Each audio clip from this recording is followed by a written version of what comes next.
प्रभु ज्ञान घन आनंद घन अवतार तारक विश्व के श्री चरण में हम शरण पा ज्ञाता बने निज रूप के। बस एक ही हो यह हमारी साधना आराधना, हो दीप से दीपक यथा मिट जाए भाव विराधना, हो दीप से दीपक यथा मिट जाए भाव विराधना। श्रद्धालु जिज्ञासु श्रोताओं, पर्वाधिराज पर्युषण महापर्व का छठा दिवस प्रारंभ हुआ। पर्युषण शब्द जो है उसका एक अर्थ उपासना भी होता है। किसकी उपासना? क्योंकि शरीर की, इंद्रियों की, धन की, वैभव की बहुत उपासना लोग करते हैं, लेकिन परमात्मा कहते हैं कि अगर तुम अपने शरीर की उपासना में लगे हो, यानी शरीर की देखभाल में लगे हुए हो, अपनी इंद्रियों को तृप्त करने में लगे हुए हो, धन वैभव की, प्रतिष्ठा की अगर आप उपासना कर रहे हो, तो यूं समझ लेना कि आप मुर्दे की उपासना कर रहे हो। जरा सोचो, आज तक इन सारी उपासनाओं से सिवा दुख के और कुछ भी नहीं मिला। एकमात्र सुख की प्राप्ति होती है जब व्यक्ति देह की उपासना को छोड़ करके, राग की, मोह की उपासना को छोड़ करके आत्मा की उपासना करता है, और उस आत्मा की उपासना से वो अनंत सुख अनुभव कर सकता है। जिन पुण्यशाली, भाग्यशाली, भव्य आत्माओं ने उस अनंत सुख का अनुभव किया था, आत्मा की उपासना की थी, ऐसे महापुरुषों का चरित्र अंतगढ़ सूत्र के माध्यम से आप सुन रहे हैं। अंतगढ़ सूत्र के 5वें वर्ग का पहला अध्ययन चल रहा था, और जिसमें आपने सुना था कि परमात्मा अरिष्ट नेमि के मुखारविंद से द्वारिका नगरी के विनाश की बात और स्वयं के तीर्थंकर बनने की बात श्री कृष्ण वासुदेव ने सुनी थी, और परम प्रसन्नता के साथ वे द्वारिका नगरी के अंदर आते हैं। और वहां आने के बाद उन्होंने अपने राज सेवकों को बुला करके एक सूचना दी। उन्होंने कहा कि द्वारिका नगरी के चौराहे चौराहे पर, सभी स्थानों पर जाकर के इस प्रकार की घोषणा करो, इस प्रकार का अनाउंसमेंट करो कि ये लंबी चौड़ी सुंदर जो द्वारिका नगरी है वो विनाश को प्राप्त होगी, यानी द्वारिका नगरी नष्ट होगी, और इसलिए इस नगरी का कोई भी व्यक्ति चाहे वो राजा हो, चाहे वो युवराज हो, कोई स्वामी हो, कोई मंत्री हो, कोई मांडलिक राजा हो, कोई परिवार का स्वामी हो, सेठ हो, रानी हो, कुमार हो, कुमारी हो, कोई भी क्यों न हो, बच्चा हो, बूढ़ा हो, जवान हो, जो भी कोई अरिष्टनेमी परमात्मा के पास दीक्षा लेना चाहते हैं, श्री कृष्ण वासुदेव उन्हें दीक्षा की आज्ञा देते हैं। और दीक्षा लेने वाले के पीछे जो भी कोई बच्चे, बूढ़े, बीमार, परिवार के कोई भी सदस्य होंगे, उनका पालन पोषण श्री कृष्ण वासुदेव करेंगे। और इतना ही नहीं, दीक्षा लेने वालों का पूरा दीक्षा महोत्सव भी बड़े समारोह के साथ श्री कृष्ण वासुदेव अपनी ओर से ही करेंगे। इस प्रकार का खुला अनाउंसमेंट एक बार नहीं, लेकिन 2-2, 3-3 बार ये करो और मुझे इसकी सूचना दो। ऐसा श्री कृष्ण वासुदेव ने अपने राज सेवकों को आज्ञा दी। श्री कृष्ण वासुदेव की आज्ञा के अनुसार उन्होंने इस प्रकार का अनाउंसमेंट किया। ये बात हमें प्रेरणा देती है कि परमात्मा की वाणी से उन्होंने सुन लिया था कि वे आने वाले समय में तीर्थंकर बनने वाले हैं और द्वारिका नगरी नष्ट होगी। अब देखिए, तीर्थंकर बनने की बात को सुनकर के वे पुरुषार्थहीन नहीं हो गए कि अब मुझे कुछ करने की कहाँ आवश्यकता है, मैं तो तीर्थंकर बनने वाला हूं, इसलिए मुझे अब आराम कर लेना चाहिए, अब खूब भोग विलास भोग लेने चाहिए। ऐसा नहीं किया। और द्वारिका नगरी के विनाश की बात भी उन्होंने गुप्त नहीं रखी, सबके सामने उजागर कर दी, सच्चाई बता दी कि ऐसा ऐसा होने वाला है।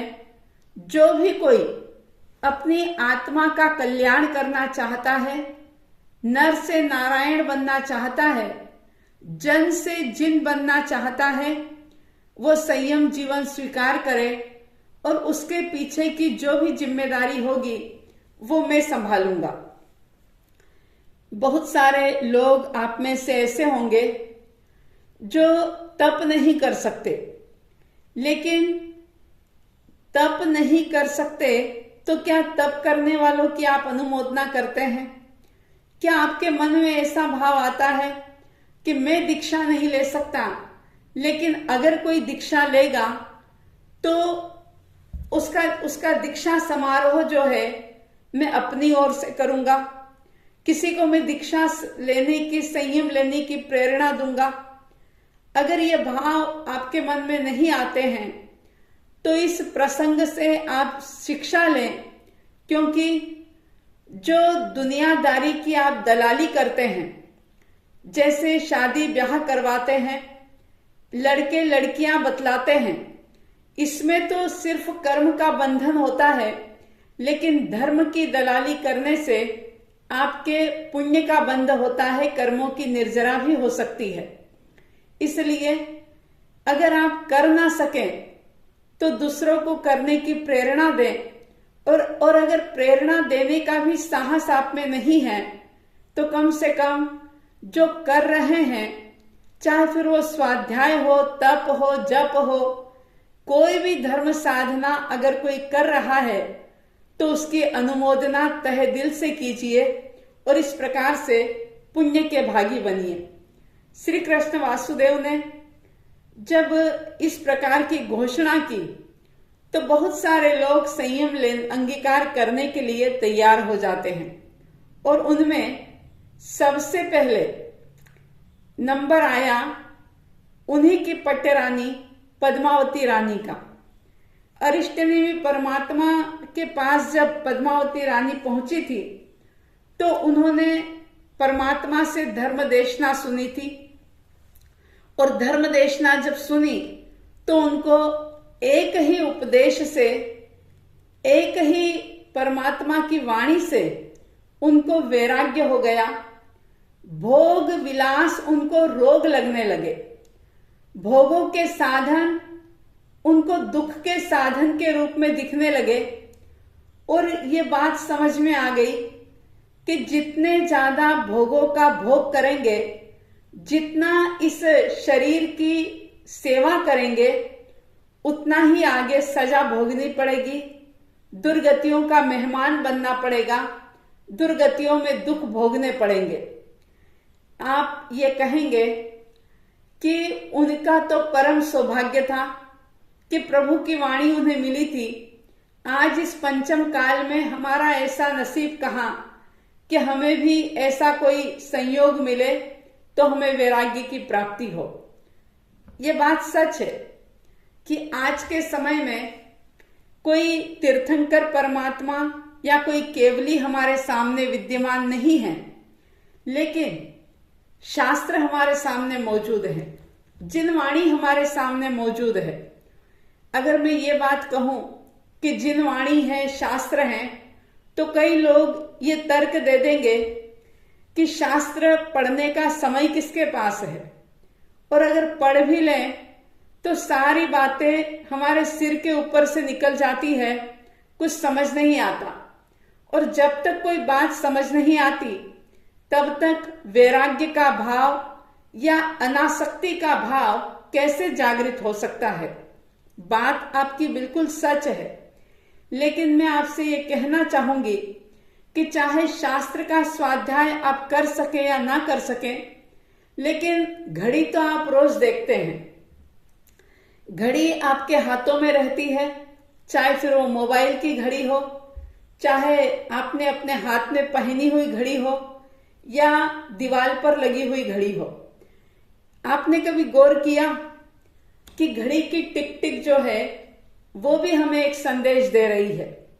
वो भी ये कहती है कि हे मानव, समय बीतता चला जा रहा है और जो बीत रहा है वो कभी भी वापस नहीं आएगा, इसलिए अब तो जाग।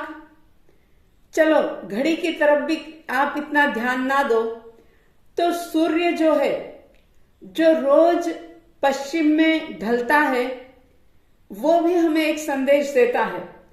अगर एक ढलते हुए सूरज को आप देखें और उससे ये सबक लें तो वो भी ये कहता है कि जैसे मैं ढल रहा हूं, इसी तरह से तुम्हारा भी अस्त होने का समय निरंतर पास आता जा रहा है, इसलिए अब तो जागो।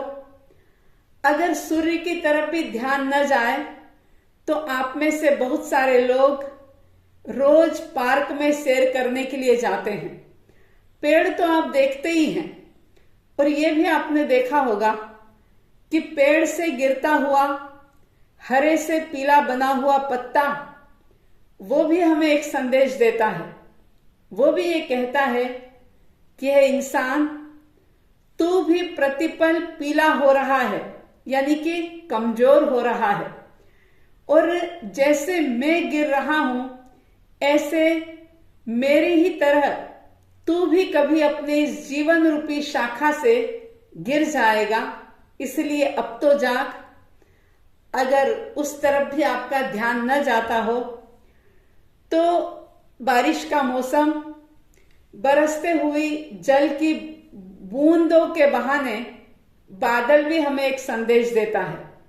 वो ये कहता है कि देखो, जैसे मैं बूंद बूंद करके बरसता हुआ जल से बिल्कुल खाली होता जा रहा हूं, वैसे तुम भी प्रतिपल आयुष्य रूपी जल से तुम खाली हो रहे हो। यानी हर पल जो आयुष्य का अपन भोग कर रहे हैं, पल पल हमारा आयुष्य बीत रहा है, यानी कि आयुष्य हम खत्म करते जा रहे हैं, इसलिए अब तो जागो। अगर इन बातों से हमारे भीतर में जागृति आई तो सचमुच चाहे पद्मावती रानी जितना त्याग आप ना भी कर पाए, लेकिन कुछ तो कषाय मंद होंगे, कुछ तो साधना के मार्ग पर आप आगे बढ़ने का प्रयास कर सकते हैं। पद्मावती रानी ने परमात्मा की धर्म देशना सुनी और न केवल सुनी बल्कि उसे भावपूर्ण हृदय से उसने धारण किया और बहुत ही प्रसन्न होती है प्रभु की वाणी को सुन करके।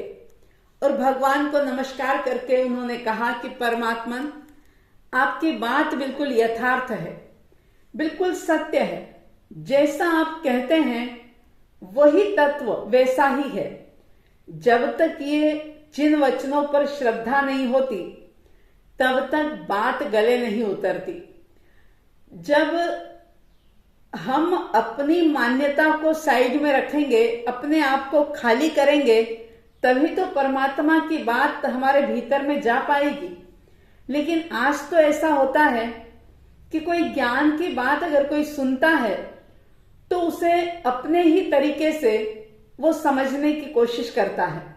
जो वास्तविकता है, जो सत्य है, उसे व्यक्ति समझ नहीं पाता और समझ नहीं पाता इसलिए स्वीकार भी नहीं कर पाता।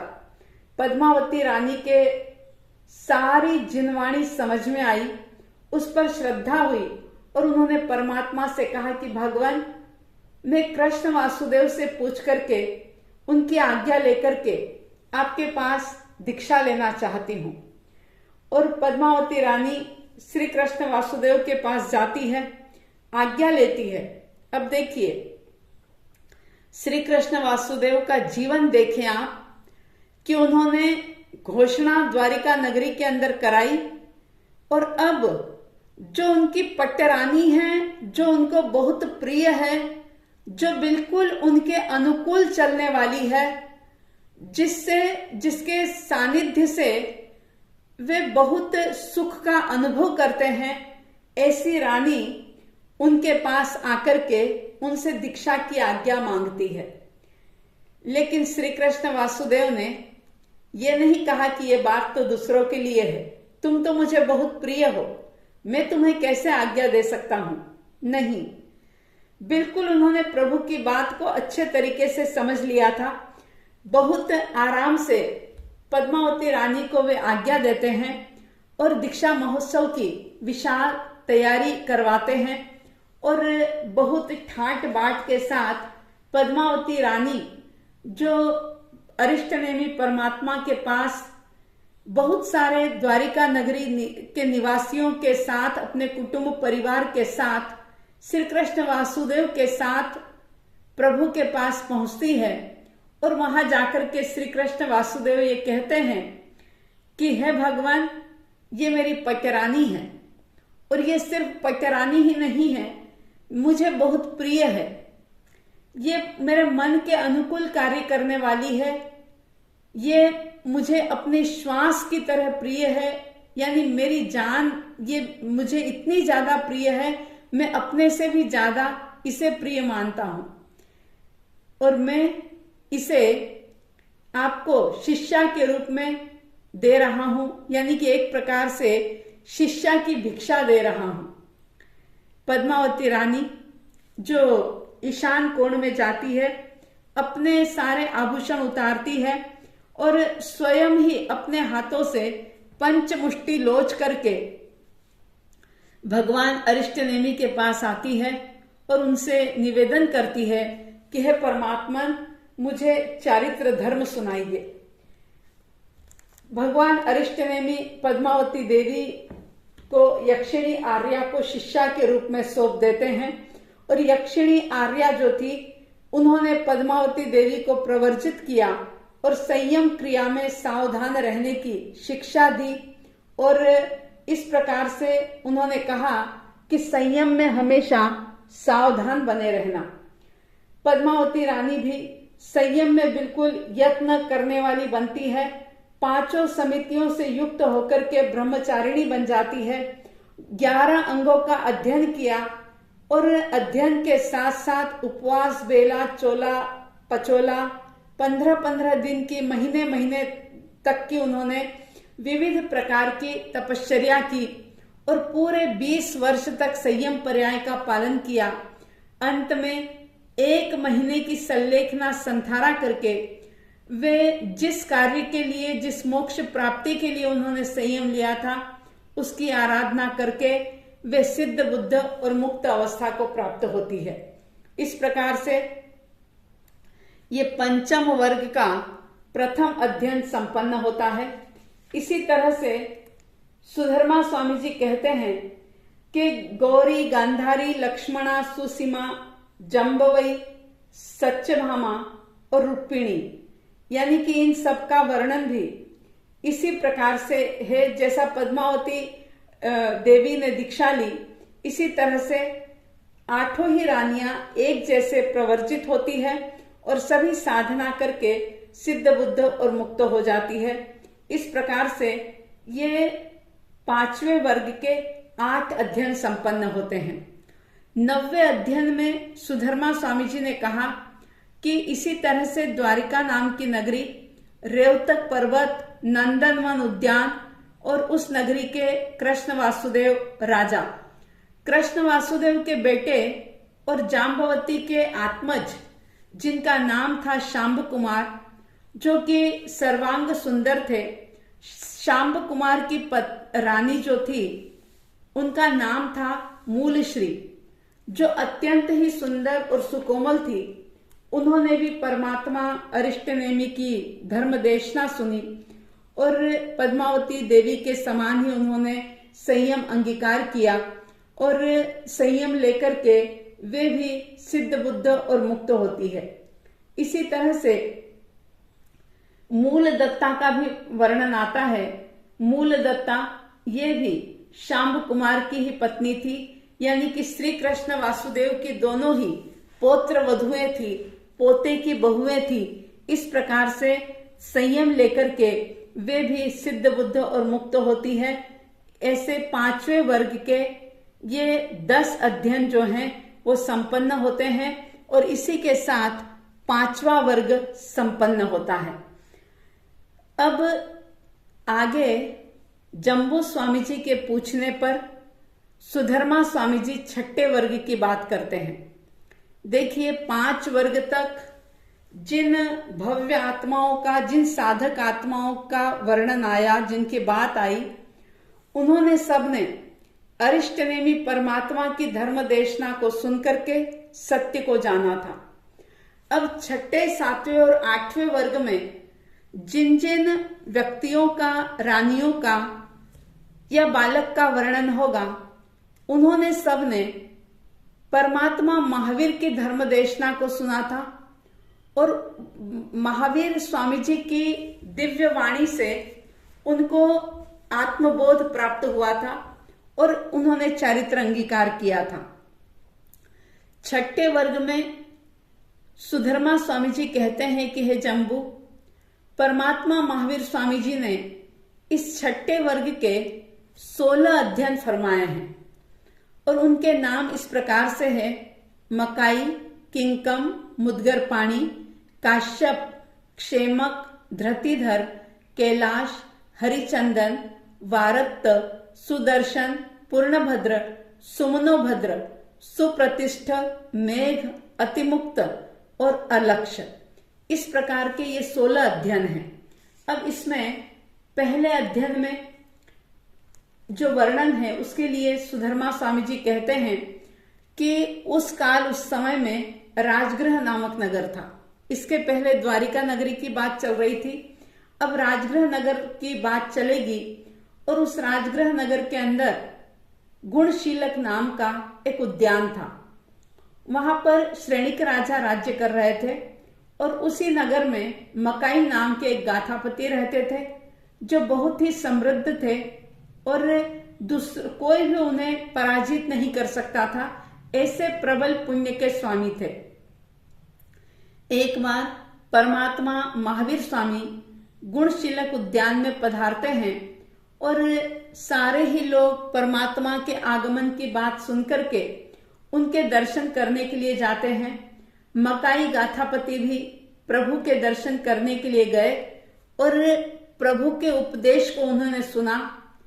उपदेश को सुनकर के चिंतन किया और उस चिंतन से वे इस नतीजे पर पहुंचे कि बिना सम्यक दर्शन, ज्ञान, चारित्र के मोक्ष का मार्ग कोई हो नहीं सकता। यही एक मोक्ष का मार्ग है और मुझे दुखों से मुक्त अगर होना है तो इसी मार्ग पर चलना होगा। फिर चाहे मकाई गाथापति हो, चाहे आप हो, चाहे मैं हूं, ये मोक्ष का मार्ग हमेशा एक ही रहा है और वो है सम्यक दर्शन, सम्यक ज्ञान और सम्यक चारित्र। बस इसके सिवा दूसरा कोई भी मोक्ष का मार्ग नहीं है। मकाई गाथापति ने प्रभु की देशना को सुना तो उन्होंने सोचा, पर दर्शन से ग्रंथि न खुले, पर चिंतन से नहीं मुक्ति मिले। पर दर्शन से ग्रंथि न खुले, पर चिंतन से नहीं मुक्ति मिले। आत्म प्रभु का आराधन कर, निज दर्श में ही मैं रम जाऊं, अपने में ही मैं रम जाऊं। प्रभु की वाणी उनके भीतर गूंजती है और वे अपने वैराग्य के भाव को धारण करते हुए घर पर आकर के अपने बड़े बेटे को सारी जिम्मेदारियां सौंप देते हैं और परमात्मा के पास जाकर के वे भी दीक्षित हो जाते हैं और सामयिक आदि 11 अंगों का अध्ययन करते हैं, गुण रत्न संवत्सर तक की आराधना करते हैं, 16 वर्ष तक दीक्षा पर्याय का पालन करते हैं और अंत में विपुलगिरी पर्वत पर संधारा करके सिद्ध बुद्ध और मुक्त हो जाते हैं। इस प्रकार से पहला अध्ययन संपन्न होता है 6ठे वर्ग का। दूसरे अध्ययन में किंकम नाम के गाथापति का वर्णन है। उन्होंने भी प्रभु की वाणी को सुना। देखिए, वाणी को सुनना अलग बात है, क्योंकि जिसके पास कान है शब्द तो वो सुन सकता है, लेकिन सुनने के बाद उसको समझना, उसका चिंतन करना और चिंतन करने के बाद निर्णय तक पहुंचना। क्योंकि सुन लेना सरल, सुनने के बाद चिंतन करना उससे कठिन है और चिंतन करने के बाद एक नतीजे पर पहुंचना, निर्णय करना तत्व का और सार असार को समझना और जो समझा है उस पर चलना, ये थोड़ा मुश्किल होता है। जब तक कि स्वयं का पुरुषार्थ ना जागे तब तक व्यक्ति ये सब कार्य कर नहीं सकता।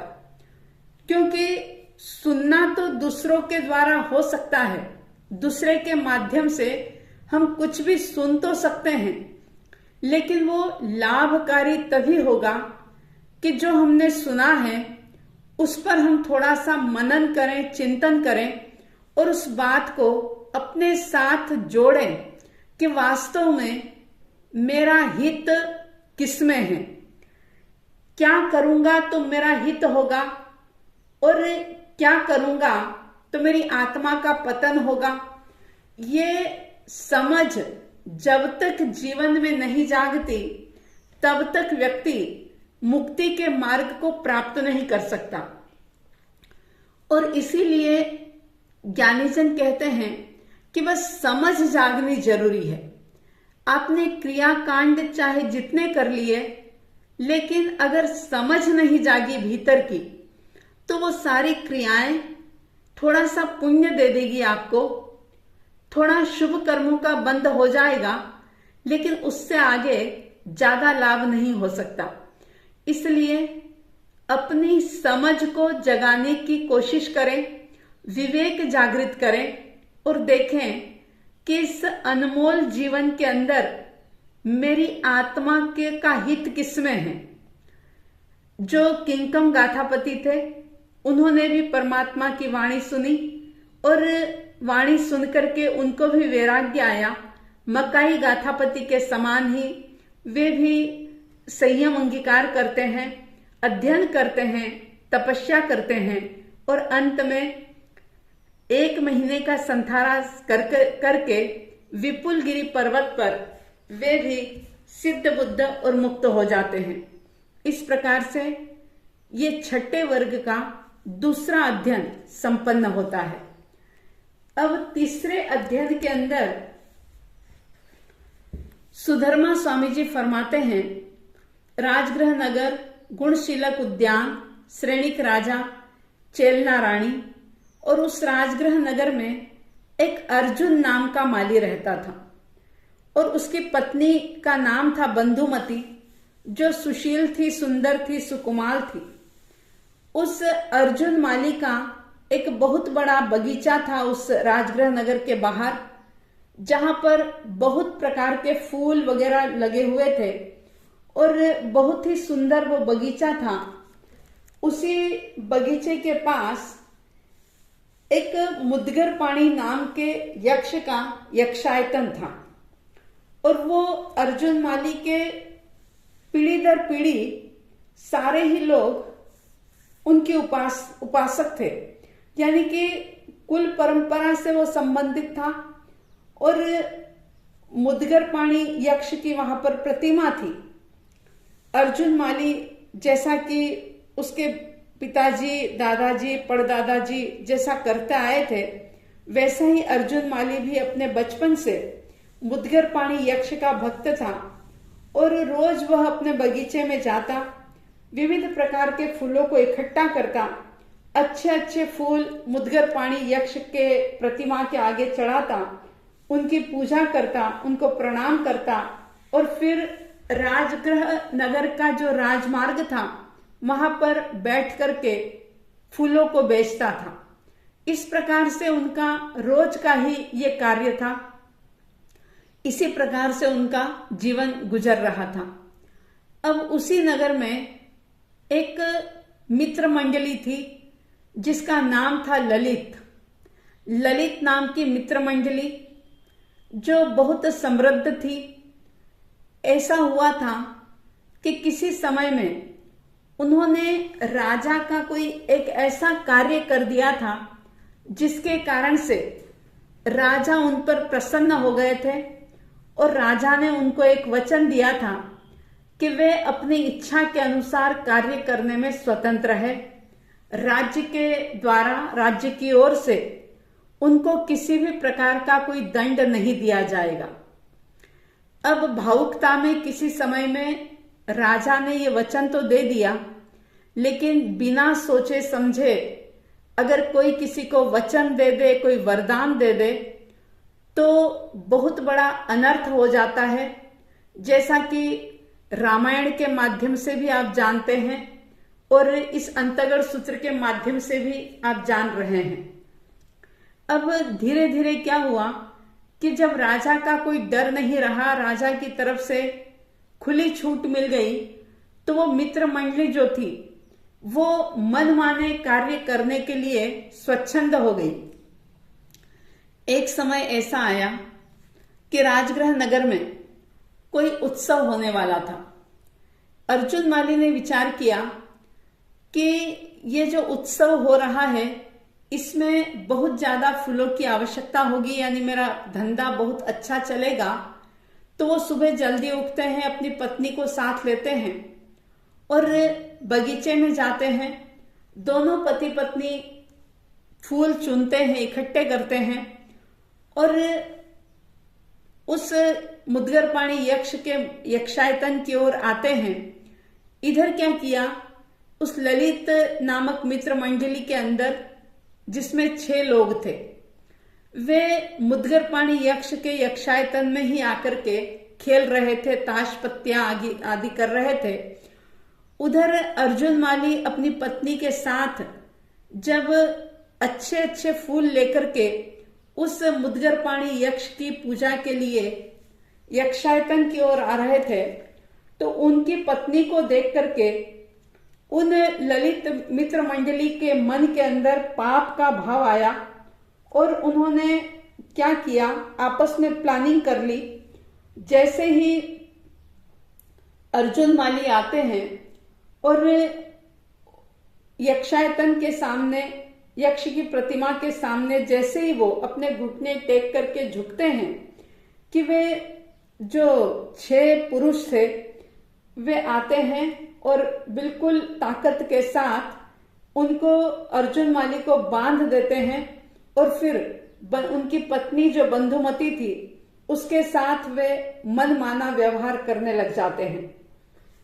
और जब उन्होंने इस प्रकार से किया तो अर्जुन माली की आंखों के सामने जब उन्होंने ये सब देखा तो वे अपने आप को पराधीन महसूस कर रहे थे, क्योंकि उनके हाथ पैर आदि बंधे हुए थे।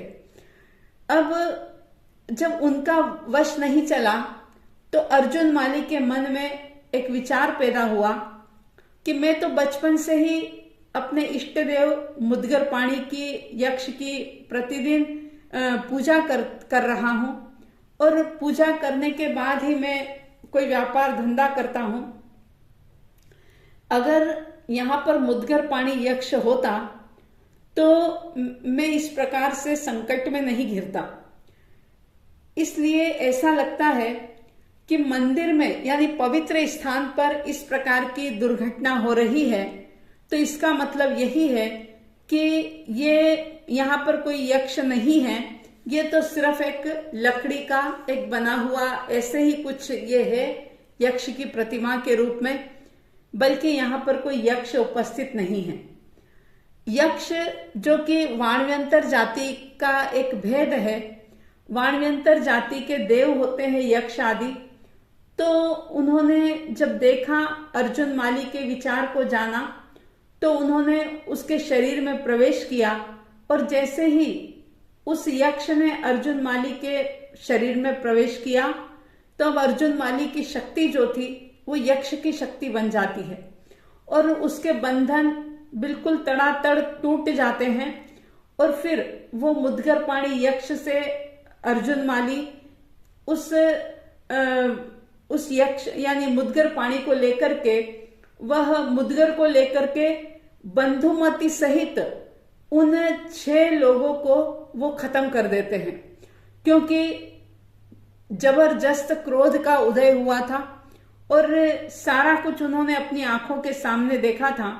तो गुस्से ही गुस्से में उन्होंने अपनी पत्नी के साथ उन 6 पुरुषों को भी खत्म कर दिया। अब इसमें अर्जुन माली का कुछ नहीं था, जो भी कुछ हो रहा था वो उसके शरीर में उस यक्ष की शक्ति से हो रहा था। 7 लोगों को मार करके वो मुद्गर पाणी यक्ष से आविष्ट अर्जुन माली राजगृह नगर के बाहर रोज 6 पुरुष और 1 स्त्री को, इस प्रकार से 7 लोगों को निरंतर मारते हुए वो घूमने लगा। राजगृह नगर में एक प्रकार से बहुत ज्यादा आतंक का वातावरण फैल जाता है। सभी लोग ऐसा कहने लग जाते हैं कि राजगृह नगर के बाहर 1 स्त्री और 6 पुरुष को यानी 7 लोगों को अर्जुन माली प्रतिदिन मार रहा है।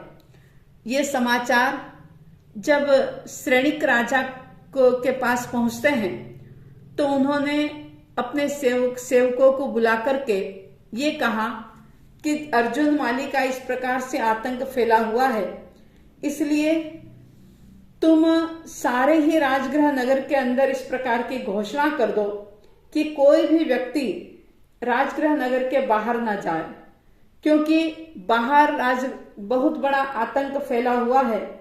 और राजा ने इस प्रकार की घोषणा करवाई। सारे ही लोग अपने आप को बचाने के लिए उस राजगृह नगर के अंदर ही रहते हैं और कोई भी बाहर नहीं निकलता है।